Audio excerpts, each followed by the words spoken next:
In just a moment, we'll journey back nearly 60 years to a time when quarters still carried intrinsic silver value, a period that makes the 1967 USA quarter stand out as a fascinating chapter for collectors. Unlike its 1991 counterpart, which owes its allure to modern minting mishaps, the 1967 quarter represents the tail end of silver coinage and the beginning of a new era designed to preserve precious metals. At first glance, a 1967 quarter seems like an everyday piece of history, but peel back the layers, and you'll find an enthralling tale of surging demand, experimental minting, and the pursuit of shiny silver until the very last mint mark. Back in the mid-1960s, the United States faced skyrocketing silver prices that threatened to gobble up the nation's coinage reserves. In response, Congress passed the Coinage Act of 1965, phasing out silver from circulating dimes and quarters and substituting a copper-nickel-clad composition. Yet there was a brief overlap during which some coins still slipped through with a different metallic makeup. Technically, 1964 was the final year for 90% silver quarters, but mint engineers had to prepare for 1965 and 1966's transition. By 1967, regular circulation coins were fully copper-nickel clad and no longer contained any silver. However, the mint experimented with how to meet collector demand for silver-proof and special issues, resulting in a handful of silver-clad proof coins bearing the 1967 date. Although none of those silver proofs were intended for general circulation, rumors and scant discoveries of such pieces cemented a mystique around that single minting year. As a result, a 1967 quarter story hinges less on dramatic misstrikes and more on composition anomalies, proof-only silver runs, and those rare specimens that slipped into inattentive hands. Identifying a genuinely rare 1967 quarter means understanding which features distinguish it from the thousands that pass through cash registers. First, standard business strike quarters minted in Philadelphia and Denver in 1967 contain no silver. They're comprised of an outer layer of 75% copper and 25% nickel bonded to a core of pure copper. These look identical to other clad quarters across the mid to late 1960s, with Washington's portrait on the front and an eagle on the back. What makes a handful stand out is discovering a 1967 quarter with the S mint mark, indicating a San Francisco proof strike, and, in exceedingly rare cases, crafted in silver. Official mint documentation confirms that Philadelphia and Denver did not produce 1967 dated silver coins for circulation. However, San Francisco proof coins in 1967 included both clad and a limited run of silver-clad quarters to satisfy government numismatic programs. A silver-clad proof quarter from 1967 weighs 6.25 grams, compared to the 5.67 grams of its copper-nickel counterpart. Detecting the heavier weight or using a metal analyzer can confirm authenticity. On the surface, these rare proofs exhibit the same mirrored backgrounds and frosted design elements as other proof coins from that era, but spotting the silver variety requires calipers, scales, or a magnet test. Silver isn't magnetic. Counterfeits occasionally appear, so successful identification can depend on microscopic examination of die polishing lines and verifying a perfectly smooth, frosted rim, consistent with San Francisco's proofing techniques that year. Current market values for a genuine 1967 silver-clad proof quarter can astonish even seasoned collectors. A circulated, copper-nickel-clad 1967 quarter trades for face value or a modest $1 or $2 if preserved in near uncirculated condition. Yet a certified silver-clad proof, graded PR 68 or higher, can break the four-figure barrier. The most pristine examples have sold for as much as $2,500 at auction, particularly when encased in original mint packaging and accompanied by a certificate of authenticity. One example sold through a private sale in late 2024 for $2,700, emphasizing how demand outstrips the minuscule surviving supply. Even lower-graded specimens, such as PR 63 or PR 64, often cross the block between $600 and $1,200, depending on eye appeal and the strength of the mirror surfaces. Anecdotally, one mismatched piece, initially thought to be a clad proof, was tested by X-ray fluorescence spectroscopy, revealing its silver content, it then sold for nearly $3,000 to a bidder seeking the rarest collectible representation of the Crystal River from years past. Authenticity and grading are paramount. Any hint of surface wear or cleaning can cut value in half, which makes professional certification by PCGS or NGC a non-negotiable step for sellers and buyers alike. Beyond market numbers, the 1967 quarter holds a few captivating anecdotes. One collector recounted finding what appeared to be a standard-proof quarter in an old mint set purchased from a secondary market dealer. He observed the coin's overly bright sheen and decided to weigh it on a digital scale, triggering disbelief when the meter read 6.25 grams instead of 5.67. A subsequent trip to a local numismatic expert and a quick metal assay confirmed it as one of fewer than 50 known silver-clad proofs from San Francisco in that year. The story spread like wildfire through collector forums, leading to intense interest whenever a 1967 S-proof appeared on any marketplace. Another tale involves a small hoard of unverified silver-clad proofs that allegedly originated from an accidental dump of mint packaging slated for recycling in 1968. Ever since, enthusiasts have organized garage sale hunts and reused coin trays in search of the elusive 1967 silver strike. While verifiable evidence of that hoard remains murky, it fueled a wave of grassroots searches in small-town markets across the Midwest. Condition profoundly influences a 1967 quarter's value, more so for the silver-clad proofs than for the clad business strikes. A reasonably well-preserved copper-nickel quarter graded $50 might bring $2 to $3, whereas a flawless MS-65 could go for $5 to $8. Those numbers pale in comparison to the silver-clad variety, a proof with small hairlines visible under 10x magnification but free from contact marks, graded PR65, can command $1,000 or more. As neighbors in coin shops often joke, find the flash, and the cash will follow. That flash describes the mirror-like fields on a true silver proof, unmarred by polishing cloths or careless handling. The gradations are steep. PR67 examples might soar to $2,000, while PR69 units, almost unheard of due to the delicate nature of those coins, could fetch north of $3,500 if authenticated. Even a slightly tarnished silver proof, showing minor toning but retaining deep mirrors in the legends and fields, might still draw $700 to $900 if the strike is sharp and concentric. It's a reminder that, with these quarters, both rarity and condition work in tandem to create astronomical premiums.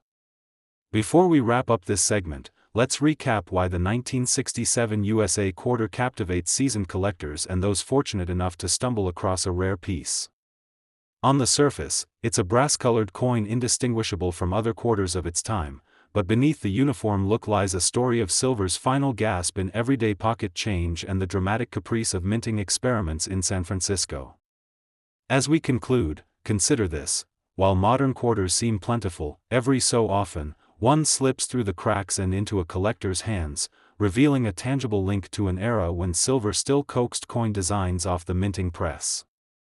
The thrill of unearthing a rare 1991 error or a silver 1967 proof quarter remains undiminished, even for experienced collectors who have seen countless coins cross their tables.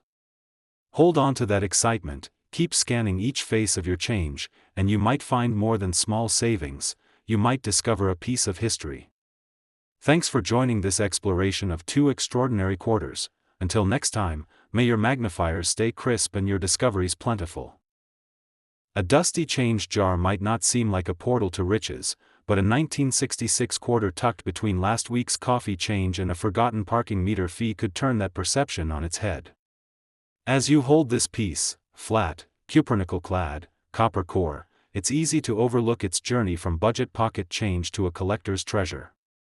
Yet under that familiar Washington profile lies a story of monumental shifts in the mid-1960s minting landscape, plus enough rare mistakes to keep eager numismatists on the hunt for years to come. Back in early 1966, the United States Mint was elbow-deep in transformation. Rising silver prices had forced a change in composition. No longer would quarters glint with 90% silver.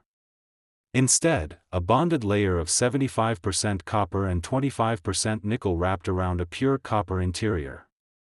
At first glance, these new quarters looked nearly identical to their silver predecessors, and millions poured into circulation without much fanfare. The transition was swift. Shortages at vending machines and payphones drove demand for clad coinage, so mint facilities in Philadelphia and Denver ran around the clock. Yet this frenetic pace occasionally birthed oddities, pieces that slipped through quality control and became rare collector highlights decades later. Spotting an error on a 1966 quarter requires sharp eyes and sometimes a magnifier. Take the double-die obverse variety. If you peer at George Washington's hairline and at the word Liberty, subtle ghosting appears, almost as if a second impression lurks just beyond the crisp lettering. These aren't dramatic, cartoonish doubles. They can be so faint that a casual glance won't register anything unusual. Only seasoned collectors, or those who've trained themselves to scrutinize under magnification, notice that the hair strands near Washington's temple look slightly bulged and that the numerals in the date have a thin secondary outline. Equally fascinating is the clipped planchet. When a blank metal disc fails to feed perfectly under the press, the resulting coin shows a curved section missing from its rim. It's a silent testament to mechanical hiccups on the mint floor, yet stands as gold for anyone willing to sift through pocket change in search of imperfection. In terms of value, a generic, circulated 1966 quarter seldom climbs beyond $2 or $3, hardly enough to draw attention if you're flipping through a pocketful of change. Yet raise the grade to about $50 almost uncirculated, and you're looking at a range between $15 and $25. Those coins retain most of their original mint luster, with only slight friction marks on Washington's cheek and maybe a faint scuff across the eagle's feathers. Push that into the MS-60, MS-62 territory, mint state but with noticeable bag marks or hairline contact spots, and prices begin hovering around $50 to $80 at auctions. Once you hit MS-65, the realm becomes astonishing. Auction houses have seen examples in the mid-three-figure zone, with crisp fields, frosty devices, and razor-sharp rims commanding $300 to $500, sometimes more if they exhibit full steps noise-free. Exceptional specimens steal the spotlight. One recent sale featured a PCGS MS-67 1966 quarter, its surfaces so pristine that even fingerprints would be unwelcome. That coin hammered at just under $2,500, exceeding initial estimates and reminding everyone how condition reigned supreme. In another sale, a Numismatic Guarantee Corporation, NGC, certified double-die quarter commanded around $1,300. That example was a marvel, every doubled element visible, no distracting abrasions, and such strong strike detail that its hair strands seemed to ripple off the bust. These results don't happen daily, but they occur often enough to keep collectors scanning roll after roll. Enthusiast circles buzz with lesser-known stories, too. A collector from Ohio once uncovered a 1966 quarter with a faint die crack running from the rim near the top down through, "In God We Trust." Initially assuming it was a mere scratch, he set it aside, only to have a fellow dealer point out its rarity. The crack, though subtle, signified a structural flaw in the die that would be replaced soon after. That quarter wound up on display at a regional coin show, stirring questions about how many more might still be hiding in circulation baskets. Word spreads fast among numismatists. Disc blade errors and slight lamination detachments can lurk undetected unless the coin is soaked in bright, directed light. Stories like these underscore how one careful look can lead to a mid-five-figure windfall for the lucky finder. Condition-based variations don't end at mint state. In lower grades, say good, G4, to very fine, VF20, a quarter's value remains modest, often clinging close to face value. A G4 coin shows full wear on Washington's hair details, the date is flat but still legible. That piece will likely trade for around 50 cents if sold in bulk or as part of a basic type set. Climb to EF40, extremely fine, and you'll see light scratches but mostly intact rims and fields. An EF40 might go for a couple of dollars. From there, each progressive jump in the Sheldon scale brings more premium. A coin certified $58 with minimal contact marks and nearly full mint luster could easily make $20 to $30, but move it into MS-64 territory, and prices can reach $150 to $200, even without any errors. An intriguing footnote to this quarter's saga involves retired Mint employees recalling long shifts and dim lighting. They tell tales of counting tray after tray of quarters, eyes stinging, trying to spot imperfections before the stamping conveyor belt's word on. Missing a clipped planchet, they say, was almost inevitable. The stories from that era remind collectors that every coin saw human hands, lifted, counted, sorted, bagged. Small mistakes could slip in, whether due to exhaustion, equipment misalignments, or simple misfires. Today, when someone holds a 1966 quarter with a 100% perfect clad interface, no lamination flares, no metal splits, they're holding a survivor of intense mechanical stress, a witness to a critical moment in U.S. minting history. To wrap up the journey, the 1966 quarter sits at a crossroads between mundane and marvelous. It began as pocket change, jostling among soda fountains and parking meters, yet it evolved into a magnet for collectors chasing subtle eccentricities. If you have one in your pocket or tucked in a shoebox of decades-old coins, give it the attention it deserves, check under bright light, use a loupe, and inspect rims for clipped edges or fields for ghostly doubling. Whether your coin has the full step reverse, a faint die crack, or simply presents an unblemished mint state shine, understanding its backstory and how condition influences market value transforms a modest piece of metal into a tangible slice of American heritage. Keep hunting, keep learning, and remember that even the most ordinary quarter can unveil a rare and valuable secret.